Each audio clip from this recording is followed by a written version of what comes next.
বলি, এই যে বৌমা, সকাল হয়ে গিয়েছে, এত বেলা করে উঠলে বাড়ির কাজ করবে কে শুনি? তুমি কি বাপের বাড়ি থেকে আসার সময় কাজের লোক সাথে নিয়ে এসেছো? এই তো মা, আমি এক্ষুনি সব কাজ করে দিচ্ছি। তাড়াতাড়ি কাজ শেষ করে নদী থেকে পানি নিয়ে আসবে, আজ বলেছি, আর যেন কোনোদিন বলতে না হয়। ঠিক আছে মা।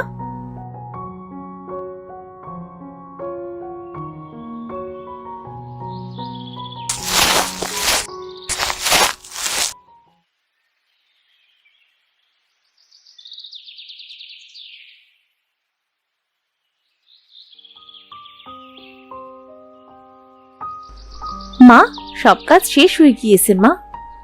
সব কাজ শেষ মানে? রান্না কি তোমার মরা মা এসে করে দেবে? ছেলেটা আমার কি দেখে সেই গরিব মেয়েটিকে বিয়ে করলো? মনে করেছিলাম ছেলেকে বিয়ে দিয়ে আমার অভাবটা একটু কম হবে, কিন্তু তা তো না। তিনি এনেছেন এমন মেয়ে যার মা বাবাই নেই।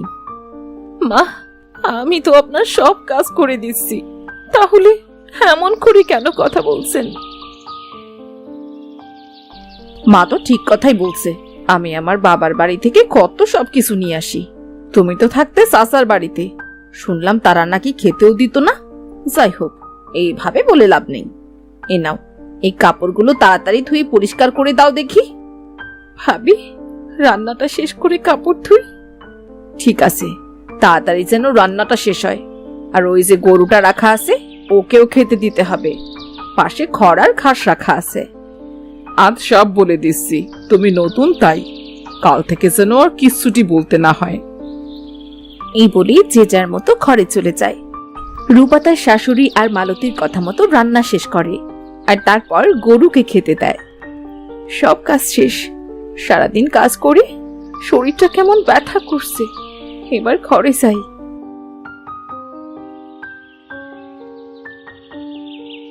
রূপা যখন ঘরে যায়, তখন মাঠ থেকে সজল আসে। গিন্নি, ও গিন্নি, কোথায় গেলে তুমি? আজ যেন রোদটা একটু বেশি পড়েছে, সূর্য যেন পাল্লা দিয়ে আলো দিচ্ছে। এই নাও পানি। পানি খেয়ে হাত মুখ ধুয়ে খাবার খেয়ে নাও। সকালে তো সূর্য ওঠার আগেই মাঠে চলে গিয়েছো। বৃষ্টি না হওয়ায় ফসলের মাঠ সব ফেটে গিয়েছে, তাই কোনো ব্যবস্থা করতে পারি কিনা দেখতে গিয়েছিলাম। তোমার সাথে তেমন কোনো কথা বলতে পারিনি, কিছু মনে করো না গিন্নি। আমাদের কাজের বাড়ি, কাজ না করলে কি খাওয়া হবে? কি মনে করবে নতুন বউ? আমি খাবার দিচ্ছি, খেয়ে নে বাবা। তুমি কেন খাবার দেবে? এখন থেকে তোমাদের নতুন বৌমা খাবার দেবে। বৌমা, তুমি কালই বাড়িতে এসেছো, কিছুদিন যাক, তারপর কাজ করবে।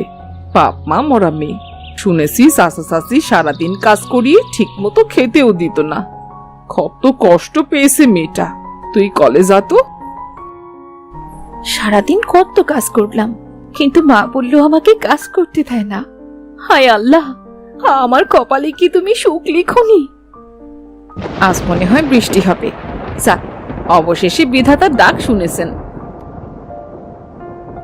ভাবি, আমি আপনাকে সাহায্য করি। বলুন না, জ্বালানিগুলো কোথায় রাখতে হবে? ছোট বউ, তোমাকে কাজ করতে হবে না। তুমি সজলের কাছে যাও, যা করার সব আমিই করছি। গিন্নি, আমি মাঠে যাচ্ছি, জমির আইল ঠিক করতে হবে, যাতে করে পানি না বের হয়ে যায়। ঠিক আছে। বলি, আয় মেয়ে, দাঁড়িয়ে না থেকে কাজ করো তো।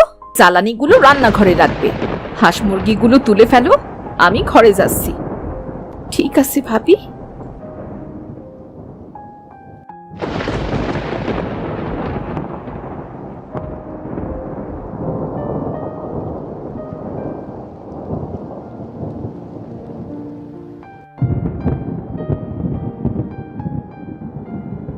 রূপা সব কাজ শেষ করে, আর এমন সময় বৃষ্টি নামে। এত জ্বালানি একা তুলে শরীরটা সে বড্ড ব্যথা করছে। এরপর সারাটা দিন কিচ্ছু খাইনি, সে সকাল থেকে কাজ করছি। এখন যে সন্ধে হতে চলল, কিন্তু কেউ তো আমায় খেতে বলল না।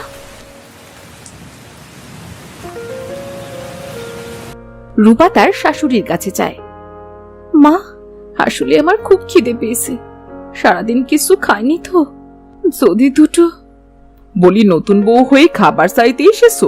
বাপের বাড়িতে তো দুদিন না খেয়েও থাকতে, আর এখানে এসে দুবেলা না খেয়ে থাকতে পারছো না?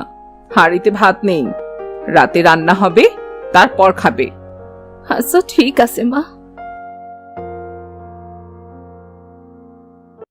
বিকেলে সজল মাঠ থেকে আসে। মা, ভাবি, আমাকে পাশের গ্রামে যেতে হবে। রহিমের মা খুব অসুস্থ, খবর পাঠিয়েছে। এখন তো বৃষ্টি কম হয়েছে, আমার আসতে দুদিন সময় লাগবে। তোমরা রূপাকে দেখে রেখো, মেয়েটা কাল এবারই এসেছে মাত্র। ঠিক আছে, বেশি করে টাকা নিয়ে যা। পাশের গ্রামে সব রকমের সবজির বীজ পাওয়া যায়, আসার সময় নিয়ে আসিস তো। ঠিক আছে মা। গিন্নি, আমি আসছি। তুমি সব সময় মায়ের কাছে থেকো, তাহলে তোমার ভালো লাগবে।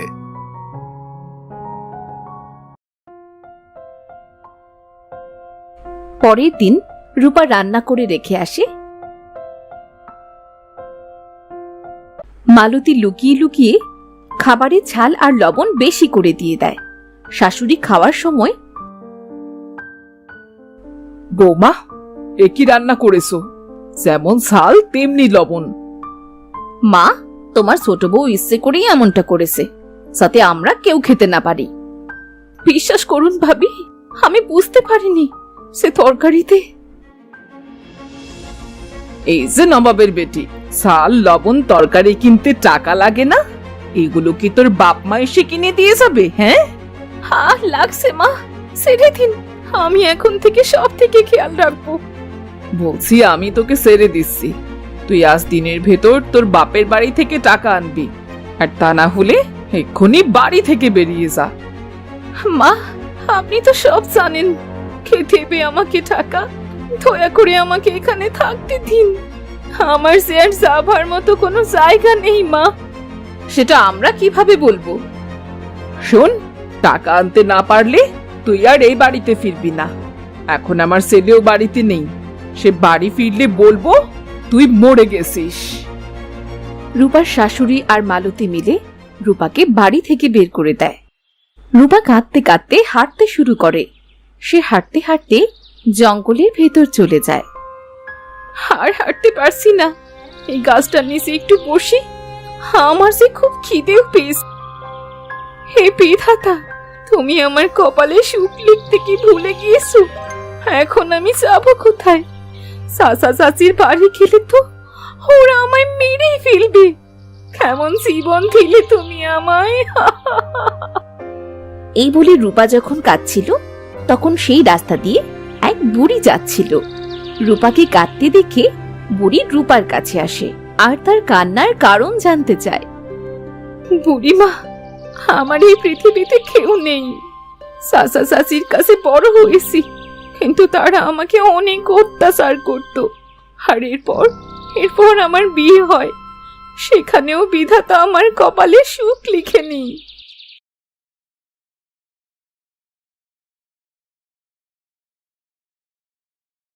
তোর কষ্টের কথা শুনে আমার চোখে পানি চলে এলো রে। এই নে মেয়ে, এই মুরগিটা তুই রাখ, এই মুরগি তোর সব দুঃখ দূর করে দেবে। বুড়িমা, এটা তো সোনালী মুরগি, কি সুন্দর দেখতে, একদম সোনার মতো চকচক করছে। এমন মুরগি তো আমি কখনো দেখিনি বুড়িমা। এই সোনালী মুরগিটা সাধারণ কোনো মুরগি নয় গো মেয়ে। যখন তোর ওপর সবাই অত্যাচার করবে, এই সোনালী মুরগি তোর হয়ে প্রতিবাদ করবে, সে তোর সকল কষ্ট দূর করে দেবে। এই সোনালী মুরগি তোর সাথে কথা বলবে, তোর বিপদে সব সময় পাশে থাকবে। সত্যি বলছো বুড়িমা? হ্যাঁ রে মেয়ে, সত্যি বলছি আমি। আমি আসি তবে, তুই এখন তোর শ্বশুর বাড়ি ফিরে যা। রূপা, আমি একটা সোনার ডিম দিচ্ছি, তুমি এটা নিয়ে তোমার শাশুড়িকে দেবে। দেখবে তারা তোমাকে আর কিচ্ছু বলবে না। সোনালি মুরগি, তুমি সোনার ডিম দাও? হ্যাঁ, তবে সব সময় নয়। এই নাও সোনার ডিম, এই ডিমটা নিয়ে বাড়ি চলো।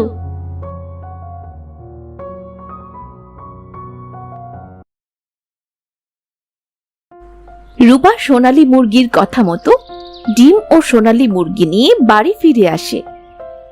আরে এই মেয়ে, তুই আবার বাড়ি এসেছিস? তা টাকা এনেছিস সাথে? মা, আমি একটা সোনার ডিম এনেছি, এই নিন মা। আরে তাই তো, এই ডিম বিক্রি করলে অনেক দিন বসে খেতে পারবো। আমাদের আর কিছুর জন্য কষ্ট পেতে হবে না। মা, আপনি তো আমাকে তুই করে বলছিলেন, এখন আবার তুমি? মা, ও মা, দেখেন আপনার ছোট বৌমা কত সুন্দর একটা সোনালী মুরগি এনেছে। এত সুন্দর মুরগি তো আমি আগে কখনো দেখিনি। মা, এই মুরগিটা আমি নেব। ঠিক আছে বড় বউ, ঠিক আছে। ছোট বউ, তোমার মুরগিটা বড় বউকে দাও। মা, এই মুরগিটা আমার খুব শখের মুরগি, আমি এটা দিতে পারবো না। মা, মায়ের মুখে মুখে কথা বলছো তুমি? এই সোনালী মুরগি তুমি দেবে, তোমার বাপেও দেবে। রূপার সাথে কাড়াকাড়ি করে মালতী মুরগিটা নিয়ে নেয়। ভাবি, আমার মুরগিটা দিয়ে দিন, এখন থেকে এই মুরগিটা আমার। এই বলে মালতী মুরগিটি নিয়ে ঘরের দিকে যাচ্ছিল। ঠিক তখনই সোনালী মুরগি মালতীর হাতে মুখে সহ সারা শরীরে ঠোকর দিতে শুরু করে। বাঁচাও, খেয়ে আসো, বাঁচাও, এই বজ্জাত মুরগিটা আমাকে মেরে ফেললো, বাঁচাও। আই বজ্জাত মেয়ে, কি মুরগি এনেছো তুমি? মেয়েটাকে তো মেরেই ফেলবে। সোনালি, আমার কাছে আয়, ছেড়ে দি উনাকে, চল আমার ঘরে যাই। তোর তো আবার ক্ষুধা পেয়েছে, তাই না?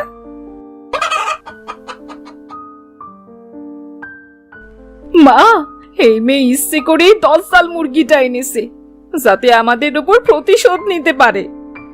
বড় বউ, শান্ত হও তুমি। মুরগিটা হঠাৎ এ বাড়িতে এসেছে, তাই এমন করছে। দাঁড়াও, আমি গিয়ে ওকে কাজ করতে বলছি।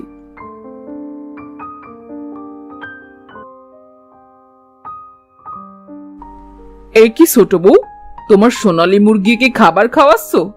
ওদিকে বাড়ির কাজ করবে কে? মা, আমি তো আপনাদের কথা মতো টাকার ব্যবস্থা করে দিয়েছি, এখন এসব কাজ করব কেন? আমি তো নতুন বউ, এখন সংসারের কাজ আমি কেন একা করব? এই মেয়ে, টাকার ব্যবস্থা করে দিয়েছো তাতে কি? তুমি গরিবের মেয়ে, তাই বাড়ির সব কাজ তুমিই করবে। আর এই বজ্জাত মুরগিটাকে কেন খাবার দিয়েছো তুমি? হ্যাঁ, ওরে বাবারে, মরে গেলাম রে, কে আসো, বাঁচাও। মা, এখন থেকে আমার সাথে ভালোভাবে কথা বলবেন, আমার উপর অত্যাচার করার কথা মাথায় আনবেন না, না হলে আমার এই সোনালী মুরগিটাই আপনাদের আবার এই হাল করবে। এখন জানতো, আপনি আর ভাবি মিলে সব কাজ করুন। সোনালী, তুই খেয়ে নে এখন। সোনালী খাবার খেতে শুরু করে। এরপর সোনালী মুরগি ভয় দেখিয়ে বাড়ির সব কাজ শাশুড়ি আর মালতীকে দিয়ে করায়। বড় বউ, এই সোনালী মুরগি মনে হচ্ছে জাদু জানে। এই মুরগি যতদিন থাকবে আমরা ছোট বউকে কিচ্ছু করতে পারবো না। আজ রাতেই আমাদের সোনালী মুরগিটাকে মেরে ফেলতে হবে।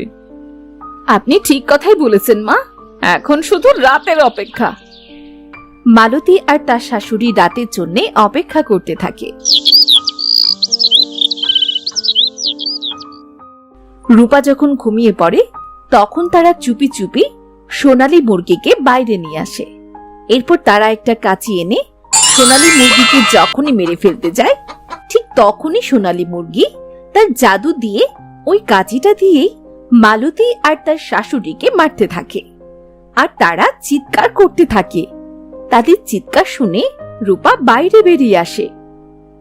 সোনালী, কি করছিসটা কি তুই? ওদের শাস্তি দিচ্ছি। এ কি, মা আর ভাবির সাথে এমন কেন হচ্ছে? কাচি নিজে নিজে কিভাবে মারছে? তোমরা সত্যি কথা বলবে নাকি আমি বলবো? মুরগি কথা বলছে? এমন সোনার মতো মুরগি কোথায় ছিল? তোর বউ আমাদের মারার জন্যই মুরগি এনেছে। সত্যি না বললে গাছই তোমাদের মেরে ফেলবে। বলছি তার আগে আমাদের মারতে মানা করো।